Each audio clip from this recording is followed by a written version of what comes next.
जय हिंद दोस्तों, मैं हूं आपका दोस्त के बी। और आज के इस वीडियो में हम इस समय जो आरआरबी एनटीपीसी का एग्जाम हो रहा है उसके पॉइंट ऑफ व्यू से हमारे देश के जो भी प्रमुख नेशनल हाईवे हैं यानी कि राष्ट्रीय राजमार्ग हैं या फिर हमारे देश में जो भी नेशनल वाटरवे हैं जिन्हें हम लोग राष्ट्रीय जलमार्ग के नाम से जानते हैं उनके बारे में यहाँ पर डिस्कस करेंगे।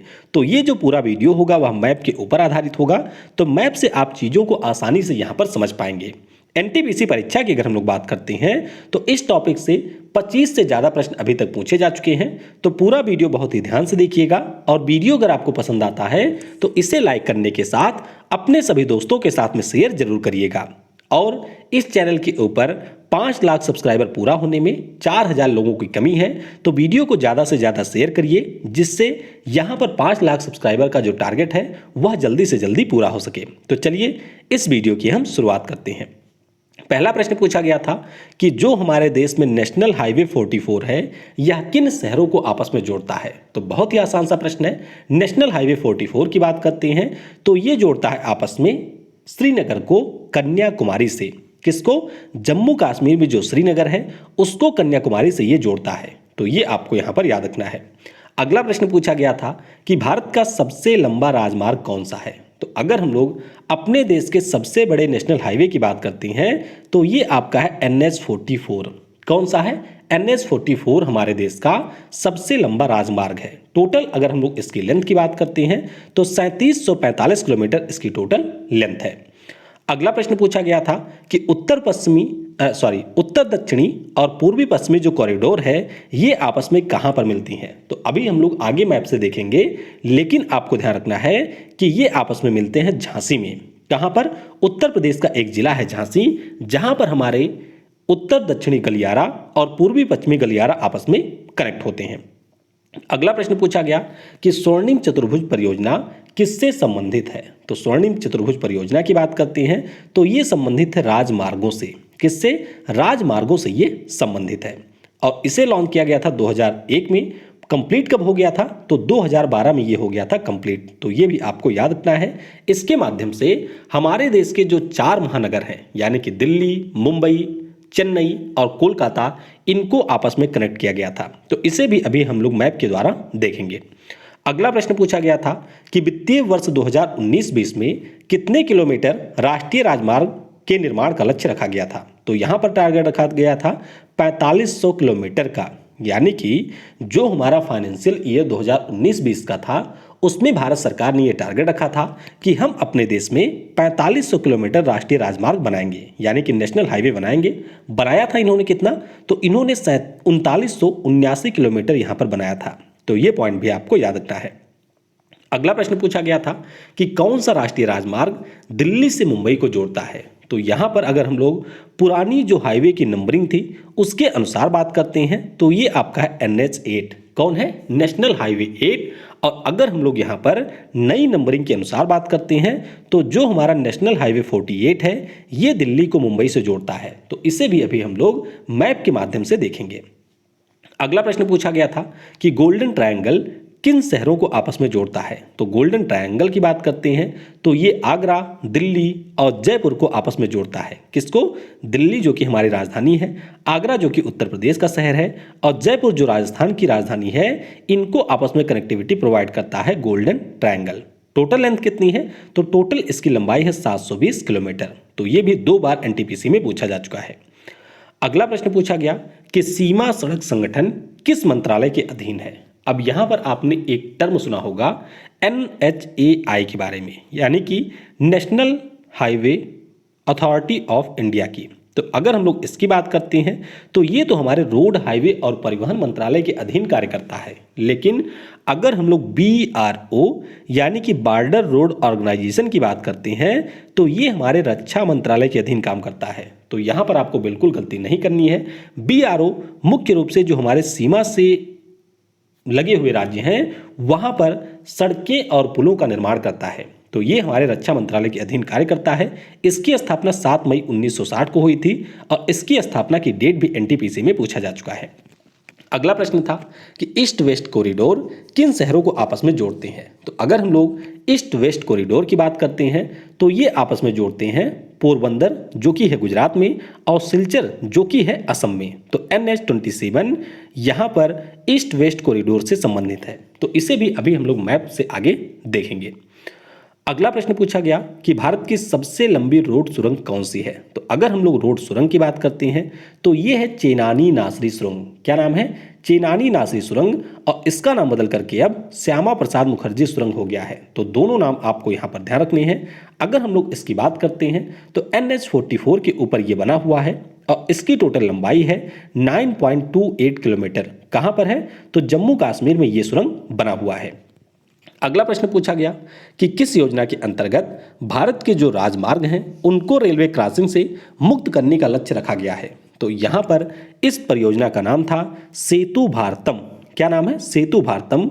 4 मार्च 2016 को इसे PM नरेंद्र मोदी ने लॉन्च किया था और योजना के अंतर्गत ये टारगेट रखा गया था कि हमारे देश में जो भी हाईवे हैं, यानी कि जिन हाईवे से होकर के ट्रेनें गुजरती हैं, उनको हम लोग रेलवे क्रॉसिंग से मुक्त कर देंगे। यानी कि या तो हम ओवरब्रिज का निर्माण कर देंगे वहां पर ट्रेनों के लिए, या फिर हम लोग हाईवे के लिए ओवरब्रिज का निर्माण कर देंगे।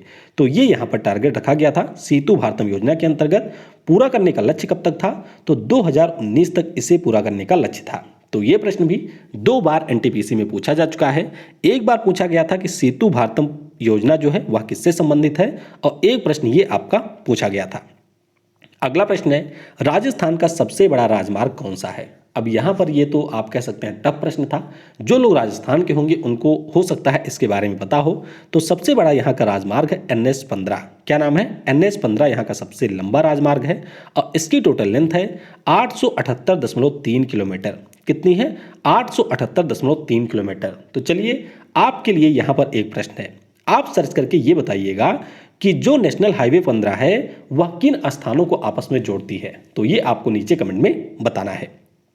अगला प्रश्न पूछा गया था कि काजीरंगा राष्ट्रीय उद्यान जो कि आपको असम में मिलेगा, यह किन जानवरों के लिए, पूछा गया था कि जो काजीरंगा राष्ट्रीय उद्यान है यहाँ के जो जानवर हैं उनके लिए कौन सा राष्ट्रीय राजमार्ग खतरनाक है। यानी कि कौन सा हमारा राष्ट्रीय राजमार्ग ऐसा है जो कि काजीरंगा राष्ट्रीय उद्यान से होकर के गुजरता है। तो ये आपका है NH-37। कौन सा है? NH-37। तो ये काजीरंगा राष्ट्रीय उद्यान से होकर के गुजरता है, इसीलिए ये जानवरों के लिए खतरनाक है। जोड़ता किसको है? तो इसका अधिकतम हिस्सा आपको असम में मिलेगा और कुछ हिस्सा आपका इसको मणिपुर राज्य में देखने को मिलेगा। अगला प्रश्न पूछा गया कि भारत में जो राष्ट्रीय जलमार्ग हैं इनकी टोटल लंबाई कितनी है। तो यहाँ पर अगर हम लोग इनकी टोटल लंबाई की बात करते हैं तो ये है 20,275.5 किलोमीटर। कितनी है? 20,275.5 किलोमीटर। लेकिन अगर आपसे ये पूछा जाए कि इनमें से कितना हमारा मार्ग ऐसा है जो कि वर्तमान में संचालित हो रहा है, तो इसकी लंबाई है 14,500 किलोमीटर।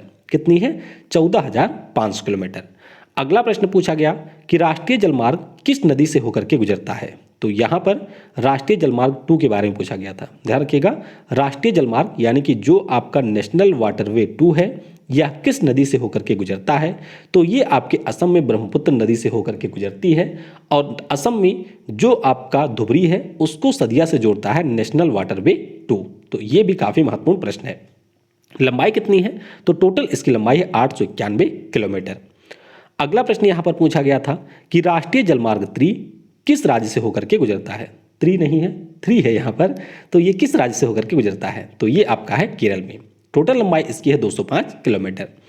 कोल्लम से कोझिकोड को ये जोड़ता है।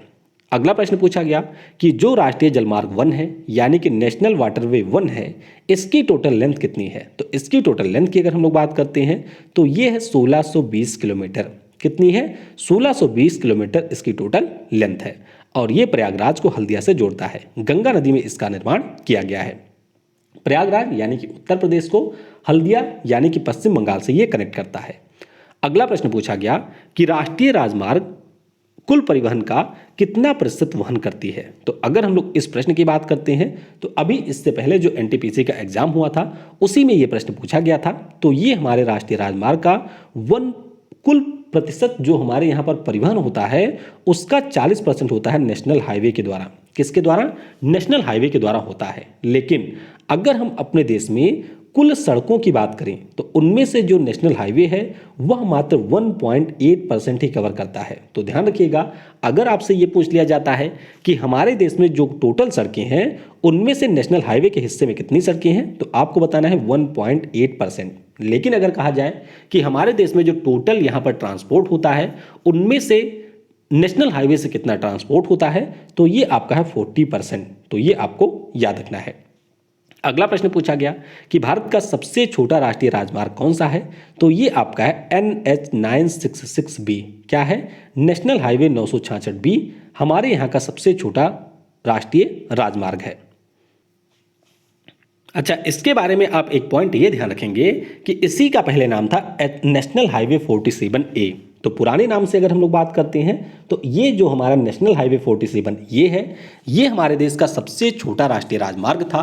लेकिन अगर हम लोग यहाँ पर बात करते हैं नई नंबरिंग के अनुसार तो नेशनल हाईवे 966 यानी कि 966B यहाँ पर हमारे देश का सबसे छोटा राष्ट्रीय राजमार्ग है। तो ये पॉइंट भी आपको याद रखना है। अगला प्रश्न पूछा गया कि कौन सा जलमार्ग कोरोमंडल तट व कृष्णा व गोदावरी नदी से होकर के गुजरता है, तो ये हमारा है नेशनल वाटरवे 4। कौन सा? राष्ट्रीय जलमार्ग जो 4 है वह आपके तेलंगाना, इसके अलावा आंध्र प्रदेश हो गया, तमिलनाडु हो गया और पुडुचेरी राज्यों से होकर के गुजरता है। तो इसकी टोटल लंबाई है 1095 किलोमीटर। कितनी है? 1095 किलोमीटर इसकी टोटल लंबाई है। तो इस प्रकार से जो भी यहाँ पर महत्वपूर्ण प्रश्न थे उन सभी को हमने डिस्कस कर लिया है। अब आइए अपने देश में राष्ट्रीय राजमार्ग या फिर हमारे यहाँ पर जो रोड ट्रांसपोर्ट है उसके बारे में थोड़ा सा डिस्कस करते हैं। तो पहले तो आपको यही ध्यान रखना है कि अगर हम लोग रोड नेटवर्क के मामले में बात करें तो हमारा देश दुनिया में दूसरे स्थान पे है। सबसे बड़ा जो रोड नेटवर्क है वह आपको मिलेगा अमेरिका में, और इस कैटेगरी में हमारा देश दूसरे स्थान पे है। अगर आपको याद हो तो पिछले साल सितंबर महीने में हमारे यहाँ पर जो रोड, हाईवे और परिवहन मंत्री हैं नितिन गडकरी जी, उनके द्वारा ये घोषणा की गई थी कि रोड ट्रांसपोर्ट में यानी कि जो रोड नेटवर्क है उस मामले में हमारा देश दुनिया में दूसरे स्थान पे है। अब हम बात करते हैं यहाँ पर नेशनल हाईवे की। तो अपने देश की बात करें तो 200 से ज़्यादा आपको राष्ट्रीय राजमार्ग यहाँ पर देखने को मिलेंगे। और अप्रैल 2019 में जो रिपोर्ट आई थी उस रिपोर्ट के अनुसार हमारे देश में जो टोटल नेशनल हाईवे हैं इनकी लंबाई 1,42,000 किलोमीटर से भी ज़्यादा है। तो ये पॉइंट आपको ध्यान रखना है कि 1,42,000 किलोमीटर से ज़्यादा लंबाई है हमारे देश में नेशनल हाईवे की। और ये मैंने आपको ऊपर ही बता दिया कि हमारे देश में जो कुल रोड हैं उनका हिस्सा 1.8% है नेशनल हाईवे का। लेकिन अगर हम लोग टोटल परिवहन की बात करते हैं तो 40% हिस्सा आता है नेशनल हाईवे के अंतर्गत। अब बात करते हैं राष्ट्रीय राजमार्ग विकास परियोजना की। तो ध्यान रखिएगा, हमारे देश में जो रोड मैन्युफैक्चरिंग है इसको और ज़्यादा बढ़ावा देने के लिए पीएम अटल बिहारी वाजपेयी जी के द्वारा राष्ट्रीय राजमार्ग विकास परियोजना 1999 में शुरू की गई थी। तो ये पॉइंट भी आपको याद रखना है। अच्छा, कई बार क्या होता है कि परीक्षाओं में आपसे ये पूछ लिया जाता है कि हमारे जो राजमार्ग होते हैं उनके सिंबल कौन से हैं। तो आप अक्सर नेशनल हाईवे पे अगर सफ़र किए होंगे तो वहाँ पर इस प्रकार से आपको एक पत्थर की, क्या कहते हैं उसको, पत्थर जमीन में लगा हुआ दिखता है। तो इस पे आपका पेंट किया होता है और इस पे बताया गया होता है कि ये जो मार्ग है वह कहाँ पर जा रहा है और उसकी डिस्टेंस टोटल कितनी है। तो अगर आप राष्ट्रीय राजमार्ग के ऊपर होंगे यानी कि नेशनल हाईवे के ऊपर होंगे तो ये जो पट्टी होगी वह पीले और सफ़ेद रंग में होगी, यानी कि नीचे पीला ऊपर आपका सफ़ेद होगा। अगर आप स्टेट हाईवे के ऊपर होंगे तो ये हरा और सफ़ेद होगा, यानी कि नीचे हरा और ऊपर सफ़ेद होगा। और अगर आप लोग डिस्ट्रिक्ट हाईवे के ऊपर होंगे तो यहाँ पर नीचे आपको काला और ऊपर मिलेगा सफ़ेद। तो इससे आप यहाँ पर पहचान सकते हैं कि आप इस समय किस हाईवे के ऊपर यात्रा कर रहे हैं। अब आइए हमारे देश में जो प्रमुख राष्ट्रीय राजमार्ग हैं उनके बारे में यहाँ पर मैप के माध्यम से समझते हैं। तो देखिए, कई बार क्या होता है कि परीक्षा में जो आपकी पुरानी नंबरिंग थी उससे भी प्रश्न पूछ लिया जाता है। तो पहले हम लोग यहाँ पर पुरानी नंबरिंग को देखेंगे, उसके बाद में जो भी हमारी नई नंबरिंग के अनुसार नेशनल हाईवे हैं उनके बारे में भी हम लोग जानेंगे। तो आइए पहले हम लोग पुरानी नंबरिंग के अनुसार जो भी हमारे देश में नेशनल हाईवे हैं उनके बारे में समझते हैं। तो यहाँ से आपको वीडियो थोड़ा सा और ज़्यादा ध्यानपूर्वक देखना है। तो ये है हमारा प्यारा भारत। तो चलते हैं पहले हम लोग जम्मू कश्मीर में। तो जम्मू कश्मीर की जो राजधानी है वह आपको मिलेगी श्रीनगर में, और उसके बाद में आ जाइए पंजाब में, तो यहाँ पर आपको मिलेगा अमृतसर। तो श्रीनगर से जो हमारा नेशनल हाईवे अमृतसर को कनेक्ट करता था इसका नाम था नेशनल हाईवे 1A। क्या नाम था? नेशनल हाईवे 1A इसका पूरा नाम था। फिर अमृतसर से आप थोड़ा सा आगे आइए अंबाला में, अंबाला के बाद में आप आ जाइए दिल्ली में। तो अमृतसर से चलिए, उसके बाद में अंबाला होते हुए आप आ जाइए दिल्ली। तो ये जो हमारा नेशनल हाईवे था, इसका नाम था नेशनल हाईवे 1, यानी कि राष्ट्रीय राजमार्ग 1। ध्यान रखिएगा, ये मैं आपको पुरानी नंबरिंग बता रहा हूँ। उसके बाद में दिल्ली से आप आगे आइए तो आगरा उत्तर प्रदेश में है, उत्तर प्रदेश में ही आपको प्रयागराज मिलेगा, उत्तर प्रदेश में ही आपको वाराणसी मिलेगा, उसके बाद में आपको रानीगंज मिल जाएगा और झारखंड में, और फिर आपको पश्चिम बंगाल में मिलेगा कोलकाता। तो दिल्ली से आगरा पहले आते हैं, उसके बाद में आगरा से आ जाइए प्रयागराज, प्रयागराज से आइए वाराणसी में, वाराणसी से आइए रानीगंज में, और रानीगंज से आ जाइए कोलकाता में। तो ये जो पूरा आपका राजमार्ग है, यानी कि दिल्ली से लेकर के कोलकाता तक, इसी का नाम था नेशनल हाईवे 2। क्या नाम था? राष्ट्रीय राजमार्ग 2 इसी का नाम था। तो 3 मैंने आपको बता दिया, national highway 1A, national highway 1, national highway 2। उसके बाद में फिर आ जाइए ग्वालियर में, ग्वालियर के बाद में आप सीधे आ जाइए मुंबई में। तो चलिए आगरा से आइए मध्य प्रदेश के ग्वालियर में, और ग्वालियर से आइए मुंबई में। तो ये जो हमारा हाईवे था, इसका नाम था नेशनल हाईवे 3, यानी कि दिल्ली से आप आइए आगरा, आगरा से आइए ग्वालियर, उसके बाद में आइए मुंबई। तो ये हमारा था नेशनल हाईवे 3। फिर हम लोग आते हैं मुंबई से नीचे, तो यहाँ पर आपको मिलेगा बेंगलुरु, और ये आपको मिल जाएगा यहाँ पर बेंगलुरु के बाद में चेन्नई। तो मुंबई से आइए बेंगलुरु तक, और इसका नाम था नेशनल हाईवे 4। क्या नाम था? नेशनल हाईवे 4 इसका नाम था।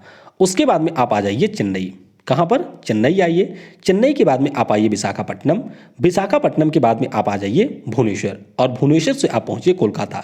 तो बेंगलुरु से चेन्नई, चेन्नई से आप आ जाइए विशाखापट्टनम, विशाखापट्टनम से आइए भुवनेश्वर उड़ीसा की राजधानी में, और फिर आ जाइए यहाँ से कोलकाता में। तो ये जो आपका हाईवे है, इसका नाम था यहाँ पर नेशनल हाईवे 5।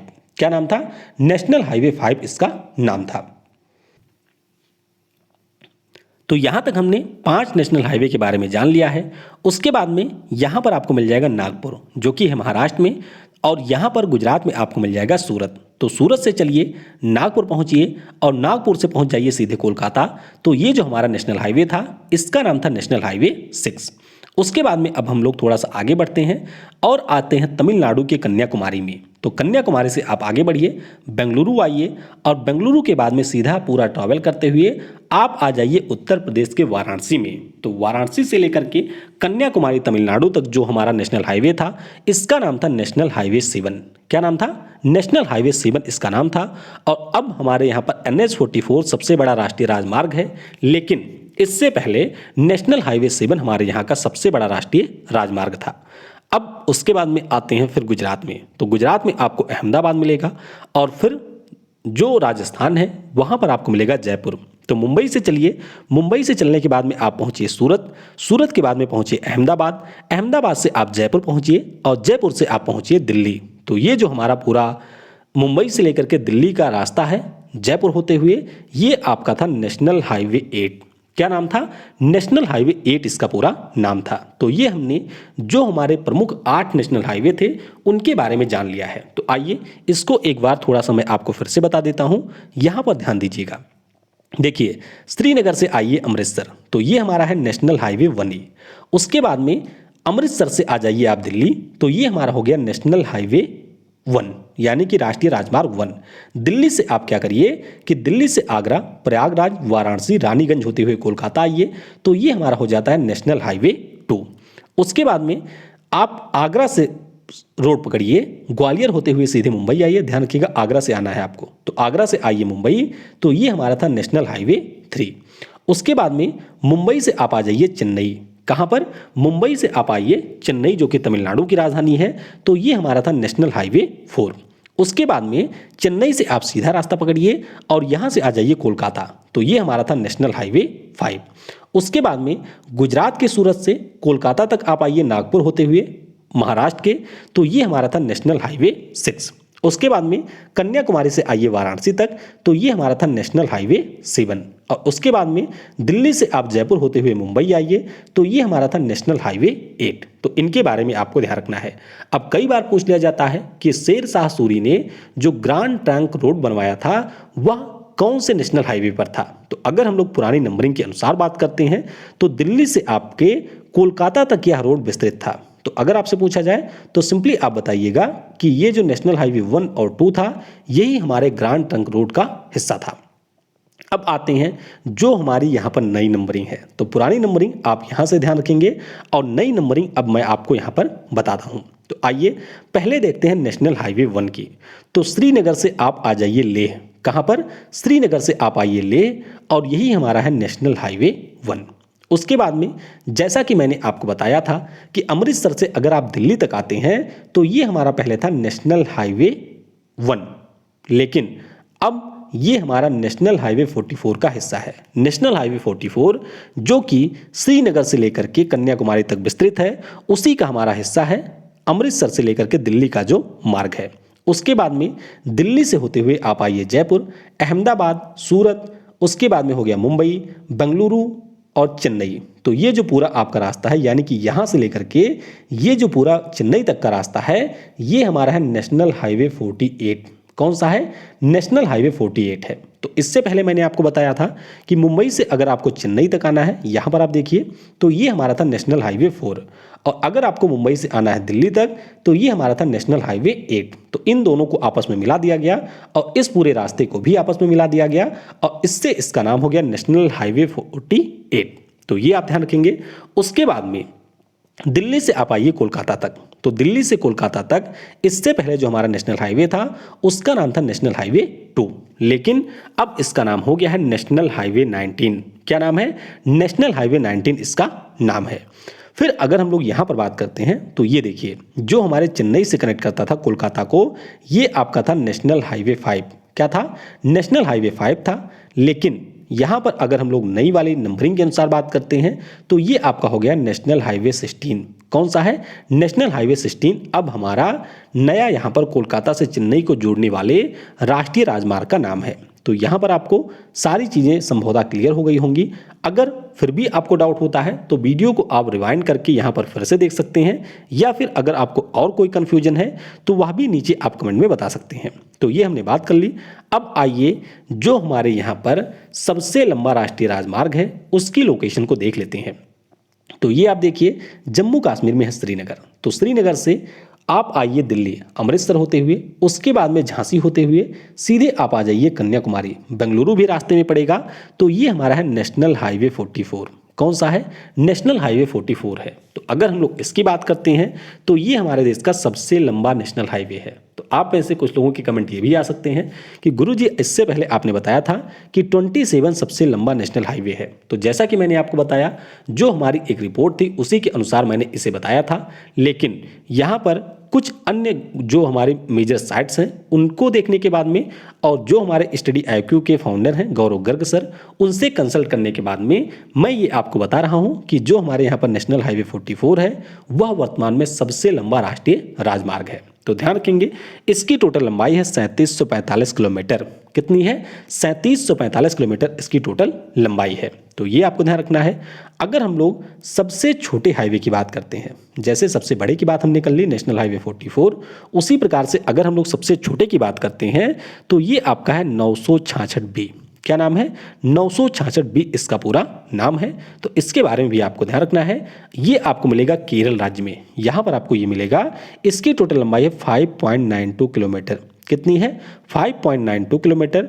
और ये केरल राज्य में कुंडानूर को वेलिंगटन द्वीप से जोड़ता है। तो कोच्चि के पास में है वेलिंगटन द्वीप, उसको ये कनेक्ट करता है। तो इसके बारे में भी आपको याद रखना है। अच्छा, कई बार परीक्षा में आपके उत्तर दक्षिण गलियारा यानी कि नॉर्थ साउथ कॉरिडोर और ईस्ट वेस्ट कॉरिडोर से भी प्रश्न पूछे जाते हैं। तो आप देख सकते हैं ये जो हमारा नेशनल हाईवे 44 है यही आपका श्रीनगर से कन्याकुमारी तक नॉर्थ साउथ गलियारा है। क्या है? नॉर्थ साउथ गलियारा है। उसी प्रकार से अगर हम लोग पोरबंदर से सिलचर तक की बात करते हैं जो कि हमारा नेशनल हाईवे 27 है। क्या है? नेशनल हाईवे 27 है। तो ये हमारा पूरब पश्चिम गलियारा है। तो पोरबंदर से गुजरात के सिलचर को ये आपस में कनेक्ट करता है और ये दोनों कट कहाँ पर करते हैं? तो उत्तर प्रदेश के झांसी में आपस में कट करते हैं। तो ये भी परीक्षा में अक्सर पूछ लिया जाता है कि जो हमारा नॉर्थ साउथ कॉरिडोर है या फिर ईस्ट वेस्ट कॉरिडोर है, वे आपस में कहाँ पर कट करते हैं? तो ध्यान रखिएगा, ये झांसी में आपस में कट करते हैं। फिर बात करते हैं स्वर्णिम चतुर्भुज योजना की, तो ये भी काफ़ी ज़्यादा महत्वपूर्ण है, इससे भी कई बार परीक्षाओं में प्रश्न पूछे जाते हैं। तो स्वर्णिम चतुर्भुज योजना की बात करें तो जैसा कि मैंने आपको बताया था 2001 में इसकी शुरुआत की गई थी। उस समय जो हमारे पीएम अटल बिहारी वाजपेयी थे, उनकी ये योजना थी कि हमारे देश में जो 4 प्रमुख महानगर हैं, जैसे कि दिल्ली हो गया, उसके बाद में मुंबई हो गया, फिर यहाँ पर बेंगलुरु के बाद में चेन्नई हो गया और फिर हो गया कोलकाता। तो बेंगलुरु को आप किनारे करेंगे तो इन 4 महानगरों को आपस में जोड़ने के लिए स्वर्णिम चतुर्भुज योजना 2001 में पीएम अटल बिहारी वाजपेयी जी के द्वारा शुरू की गई थी। तो इसके अंतर्गत टारगेट ये था कि दिल्ली से हम जोड़ेंगे मुंबई को हाईवे के माध्यम से, उसके बाद में मुंबई को हम लोग चेन्नई से जोड़ेंगे बेंगलुरु होते हुए, बेंगलुरु को फिर चेन्नई से हम लोग कोलकाता को जोड़ेंगे और कोलकाता से फिर हम दिल्ली को यहाँ पर आपस में जोड़ेंगे। तो ये जो आप पूरा देख रहे हैं, यही हमारा क्या है, स्वर्णिम चतुर्भुज योजना। तो इसी की शुरुआत यहाँ पर 2001 में की गई थी और फाइनली 2012 में जाकर के ये कंप्लीट हो जाता है। तो यहाँ पर आप देख सकते हैं जो हमारा नेशनल हाईवे 19 है, क्या है, नेशनल हाईवे 19 है, ये आपके इसी का हिस्सा है। उसके अलावा ये जो पूरा दिल्ली से लेकर के चेन्नई तक का है, ये आपका नेशनल हाईवे 48 हो गया और चेन्नई से लेकर के जो कोलकाता तक है, ये आपका है नेशनल हाईवे 16। तो ध्यान रखेंगे आप लोग कि जो हमारे स्वर्णिम चतुर्भुज योजना है, ये आपके 3 प्रमुख राष्ट्रीय राजमार्ग से मिलकर के बनी हुई है। कौन सी? नेशनल हाईवे 19, नेशनल हाईवे 16 और नेशनल हाईवे 48। और मैंने यहाँ पर आपको नेशनल हाईवे 27 के बारे में भी बता दिया कि गुजरात में जो आपका पोरबंदर है उसको ये सिलचर से कनेक्ट करता है। तो ये पॉइंट भी आपको याद रखना है। अब हम लोग यहाँ पर कुछ जो हमारी नई नंबरिंग के अनुसार नेशनल हाईवे हैं उनके बारे में भी आइए थोड़ा सा जान लेते हैं। तो सबसे पहले हम बात करेंगे नेशनल हाईवे 1 की। तो ये आपके जम्मू कश्मीर में जो उरी है उसको लेह से कनेक्ट करता है। किससे? उरी से आप बारामूला आइए, श्रीनगर आइए, कारगिल होते हुए लेह पहुँच जाइए। तो ये हमारा है नेशनल हाईवे 1 और इसी के ऊपर आपको जोजिला टनल भी देखने को मिलेगी। टोटल लेंथ कितनी है? तो इसकी टोटल लेंथ है 422 किलोमीटर। फिर हम लोग बात करते हैं नेशनल हाईवे 2 की। तो नेशनल हाईवे अगर हम लोग 2 की बात करते हैं तो असम में आपको मिलेगा डिब्रूगढ़। कौन सा? डिब्रूगढ़ आपको मिलेगा असम में। तो असम के डिब्रूगढ़ से होते हुए आप नागालैंड आइए, नागालैंड से आप मणिपुर आइए और मणिपुर के बाद में मिजोरम में आइए। तो ये जो हमारा नेशनल हाईवे 2 है वह इन 4 राज्यों को आपस में कनेक्ट करता है। टोटल अगर हम लोग लेंथ की बात करते हैं तो 1325 किलोमीटर इसकी टोटल लेंथ है। फिर हम लोग बात करेंगे यहाँ पर नेशनल हाईवे 3 की। तो नेशनल हाईवे 3 की अगर हम लोग बात करते हैं तो ये आप देख सकते हैं अटारी बॉर्डर है पंजाब में। तो अटारी बॉर्डर से आप शुरू करिए अपनी यात्रा, उसके बाद में अमृतसर पहुंचिए, जालंधर पहुंचिए, हिमाचल के कुल्लू और मनाली से होते हुए आप पहुंच जाइए लद्दाख की राजधानी लेह में। तो ये जो पूरा हमारा 783 किलोमीटर का हाईवे है, इसी को हम लोग नेशनल हाईवे 3 के नाम से जानते हैं। फिर अगर हम लोग नेशनल हाईवे 4 की बात करें तो ये आपके लिए इंपॉर्टेंट नहीं है। बस आपको ध्यान रखना है कि अंडमान और निकोबार की जो राजधानी है पोर्ट ब्लेयर, उसको चिड़िया टापू से ये जोड़ता है और इसकी टोटल लंबाई है 330.70 किलोमीटर। तो इसके बारे में भी आपको याद रखना है। फिर हम बात करते हैं नेशनल हाईवे 9 की। तो नेशनल हाईवे 9 ये काफ़ी महत्वपूर्ण है। पंजाब से हरियाणा, उसके बाद में आप आइए दिल्ली, दिल्ली से आप उत्तर प्रदेश का जो बागपत वाला रीजन है या रामपुर वाला रीजन है वहाँ से होते हुए पहुँच जाइए सीधे उत्तराखंड। तो उत्तराखंड में आपको अस्कोट मिलेगा, बिल्कुल नेपाल के बॉर्डर के पास में। यहाँ पर नेपाल के बॉर्डर के पास में है, ये चला गया चीन पे। तो ध्यान रखिएगा नेपाल के बॉर्डर के पास में ये हमारा अस्कोट है जिसको कनेक्ट करता है नेशनल हाईवे 9। और इसकी अगर हम लोग टोटल लेंथ की बात करते हैं तो 745 किलोमीटर इसकी टोटल लेंथ है। फिर हम बात करते हैं नेशनल हाईवे 10 की। तो ये काफ़ी ज़्यादा महत्वपूर्ण है क्योंकि इससे ये हमारे पश्चिम बंगाल के सिलीगुड़ी को सिक्किम से आपस में जोड़ता है। यानी कि जो चिकन नेक है, ये जो हमारा पतला वाला हिस्सा है, इसको एक तरह से कनेक्टिविटी प्रदान करता है नेशनल हाईवे 10। तो कई बार परीक्षा में ये भी पूछ लिया जाता है कि कौन सा हमारा नेशनल हाईवे है जो कि यहाँ पर कनेक्ट करता है उत्तरी पूर्वी भारत को शेष भारत से। तो ये आपका है नेशनल हाईवे 10। तो इसके बारे में भी आपको याद रखना है। टोटल लंबाई इसकी है 118 किलोमीटर। फिर हम बात करेंगे अपने देश में रक्षा गलियारे के बारे में। तो ये जो हमारा रक्षा गलियारा है, यह भी एक प्रकार का हाईवे भी है। और इसके अंतर्गत मुख्य रूप से हमारे 2 राज्य ऐसे हैं जहां पर इनका निर्माण किया जा रहा है। तो एनटीपीसी में भी इससे जुड़ा हुआ प्रश्न पूछा जा चुका है। रक्षा गलियारा होता क्या है? तो देखिए, इस प्रकार से किसी हमारे पार्टिकुलर राज्य में कुछ शहरों का चुनाव कर लिया जाता है और ये हमारे ऐसे शहर होंगे जहां पर डिफेंस मैन्युफैक्चरिंग यूनिट की स्थापना की जाएगी, यानी कि यहां पर रक्षा संबंधित जो भी उत्पाद होंगे उनका उत्पादन किया जाएगा। तो जाहिर सी बात है, ऐसे शहरों की आपस में कनेक्टिविटी होना काफ़ी ज़्यादा जरूरी है। तो डिफेंस कॉरिडोर 2 जगह पर बन रहे हैं। एक तो हमारा है तमिलनाडु राज्य और दूसरा हमारा है उत्तर प्रदेश राज्य। तो तमिलनाडु की बात करते हैं तो राजधानी चेन्नई, होसूर, कोयम्बटूर, तिरुचिरापल्ली और सलेम को आपस में कनेक्ट करते हुए एक रक्षा गलियारा यहाँ पर बन रहा है। तो ये भी एक प्रकार का हाईवे ही होता है। उसके बाद में अगर हम लोग उत्तर प्रदेश की बात करें तो अलीगढ़ हो गया, आगरा हो गया, झांसी हो गया, चित्रकूट हो गया, कानपुर हो गया और आपका हो गया लखनऊ। तो ये हमारे उत्तर प्रदेश के डिफेंस इंडस्ट्रियल कॉरिडोर में शामिल हैं। तो इन दोनों के बारे में आपको याद रखना है। फिर कुछ महत्वपूर्ण तथ्यों की बात कर लेते हैं। परीक्षा में कई बार ये पूछ लिया जाता है कि जो सबसे लंबा राष्ट्रीय राजमार्ग है वह आपको भारत के किस राज्य में देखने को मिलेगा, यानी कि किस राज्य में हमारे जो नेशनल हाईवे होते हैं उनकी लेंथ सबसे ज़्यादा है। तो ये आपके उत्तर प्रदेश राज्य में है। यहाँ पर जो नेशनल हाईवे हैं उनकी लंबाई 8000 किलोमीटर से ज़्यादा है। अगर आपसे ये पूछा जाए कि सबसे ज़्यादा प्रांतीय राजमार्ग आपको कहाँ पर मिलेंगे, तो ये मिल जाएंगे महाराष्ट्र में। कहाँ पर? महाराष्ट्र में मिलेंगे और इनकी लंबाई है 1,76,166 किलोमीटर से ज़्यादा। इसका मतलब ये हुआ कि अगर आपसे नेशनल हाईवे के बारे में पूछा जाए कि सबसे लंबाई कहाँ पर ज़्यादा है तो उत्तर प्रदेश में है। अगर आपसे पूछा जाए कि स्टेट हाईवे सबसे ज़्यादा किस राज्य में है तो वह आपके महाराष्ट्र में है। तो इन दोनों के बारे में भी आपको याद रखना है। अब हम लोग बात करेंगे हमारे देश में जो राष्ट्रीय जलमार्ग हैं क्या है, हमारे देश में जो नेशनल वाटरवे हैं उनके बारे में। तो पहले तो आपको ये ध्यान रखना है कि हमारे देश में जो नेशनल वाटरवेज हैं इनकी संख्या है 111। कितनी है? 111 इनकी टोटल संख्या है। अगर हम लोग कुल लंबाई की बात करते हैं तो 20,275.5 किलोमीटर इनकी टोटल लेंथ है और इसमें से जो हमारा संचालित होने वाला मार्ग है, यानी कि जहां पर आपकी सेवाएं शुरू हो गई हैं, उसकी लेंथ है 14,500 किलोमीटर। कितनी है? 14,500 किलोमीटर। और इनमें से जो हमारा नेशनल वाटरवे 10 है, 110 है, वह नीदरलैंड की सहायता से डेवलप किया गया है। तो इसीलिए आपको इसका नाम भी ध्यान रखना है। किसको कनेक्ट करता है? तो दिल्ली में आपको वजीराबाद बैरेज मिलेगा। इसके अलावा हरियाणा में जो पल्ला है उसको आपस में कनेक्ट करता है नेशनल वाटरवे 110। तो ये आप ध्यान रखेंगे। अब वैसे अगर हम लोग परीक्षा की बात करते हैं तो इसमें आपसे कुल मिलाकर के 5 वाटरवे से ही प्रश्न पूछे जाते हैं। शुरुआत के जो 5 हैं उनके बारे में आपको याद रखना है। तो पहले बात करते हैं नेशनल वाटरवे 1 की। तो ये आप मैप में देख सकते हैं। उत्तर प्रदेश में आपको मिलेगा प्रयागराज और प्रयागराज से ये जो हमारा वाटरवे है वह पश्चिम बंगाल के हल्दिया को कनेक्ट करता है। तो 1986 में पहले हमारे वाटरवे के रूप में इसकी घोषणा की गई थी और इसकी टोटल लेंथ है 1620 किलोमीटर। अच्छा, किन राज्यों से होकर के गुजरती है यह भी पूछ लिया जाता है। तो उत्तर प्रदेश हो गया, उसके बाद में बिहार है, फिर जो हमारी गंगा नदी है वह आपके साहिबगंज से भी बहती है। झारखंड का एक जिला है जहां से गंगा नदी होकर के बहती है। तो झारखंड हो गया, उसके बाद में हो गया पश्चिम बंगाल। यानी कि जो हमारा राष्ट्रीय जलमार्ग 1 है वह इन 4 राज्यों में विस्तृत है। तो ये पॉइंट आपको ध्यान रखना है। टोटल लेंथ है 1620 किलोमीटर। फिर बात करते हैं नेशनल वाटरवे 2 की। तो ये आप देख सकते हैं यहाँ पर इसकी लोकेशन है।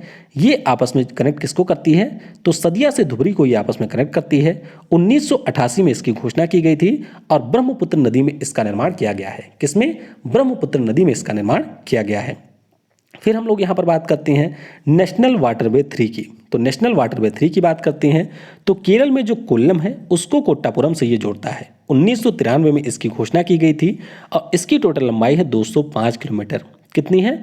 205 किलोमीटर इसकी टोटल लंबाई है। अच्छा, एक जरूरी पॉइंट आप ये ध्यान रखेंगे कि जो हमारे नेशनल वाटरवे होते हैं ऐसा जरूरी नहीं है कि इनका निर्माण सिर्फ नदियों में ही किया जाए। इनका निर्माण कई सारे हमारे नहरों यानी कि कैनाल में भी किया जाता है। तो ये आपको ध्यान रखना है कि जो हमारे नेशनल वाटरवे होते हैं वे नदियों के साथ साथ नहरों में भी बनाए जाते हैं। तो नेशनल वाटरवे 3 की हमने बात कर ली, ये आप इसकी लोकेशन देख सकते हैं। उसके बाद में बात करते हैं नेशनल वाटरवे 4 की। तो ये जो हमारा नेशनल वाटरवे 4 है, काकीनाडा से पुडुचेरी को आपस में जोड़ता है। 2008 में इसकी घोषणा की गई थी। गोदावरी से कृष्णा नदी तक ये विस्तृत है और इसकी टोटल लंबाई है 1095 किलोमीटर। कितनी है? 1095 किलोमीटर इसकी टोटल लंबाई है। फिर बात करते हैं नेशनल वाटरवे 5 की। तो ये जो हमारा है वह तलचर से धमरा को जोड़ता है। किससे? तलचर से धमरा को ये जोड़ता है। ये देख सकते हैं उड़ीसा से आपकी हुगली नदी में जाकर के ये मिलता है। तो महानदी से मताई नदी इसका विस्तार है। 2008 में ही इसकी भी घोषणा की गई थी और टोटल लेंथ की अगर हम लोग बात करते हैं तो 623 किलोमीटर इसकी टोटल लेंथ है। तो ये पॉइंट भी आपको ध्यान रखना है। तो इस तरीके से हमने जो भी हमारे एनटीपीसी के पॉइंट ऑफ व्यू से नेशनल हाईवे या नेशनल वाटरवे इंपॉर्टेंट थे उनके बारे में हमने डिस्कस कर लिया है। अब इसके बाद में अगर आप लोग चाहेंगे तो एनटीपीसी परीक्षा के बाद में नेशनल हाईवे के हम लोग और बेहतर ढंग से और डिटेल में डिस्कस कर लेंगे, क्योंकि नेशनल हाईवे में ही हमारा एक एक्सप्रेस वे आता है। तो उसको मैंने इस टॉपिक में स्किप कर दिया था, क्योंकि एक्सप्रेस वे से आपके एनटीपीसी में शायद प्रश्न नहीं पूछा गया था, तो उसको मैंने स्किप कर दिया था। तो जब हम लोग ज्योग्राफी की सीरीज एक बार फिर से पढ़ेंगे शुरुआत से, तो उसमें इसे हम लोग और डिटेल में डिस्कस कर लेंगे। वीडियो को समय देने के लिए आप सभी को बहुत बहुत धन्यवाद। Thanks for watching. जय हिंद, जय भारत, और सबसे जरूरी, पढ़ेगा भारत तो बढ़ेगा भारत।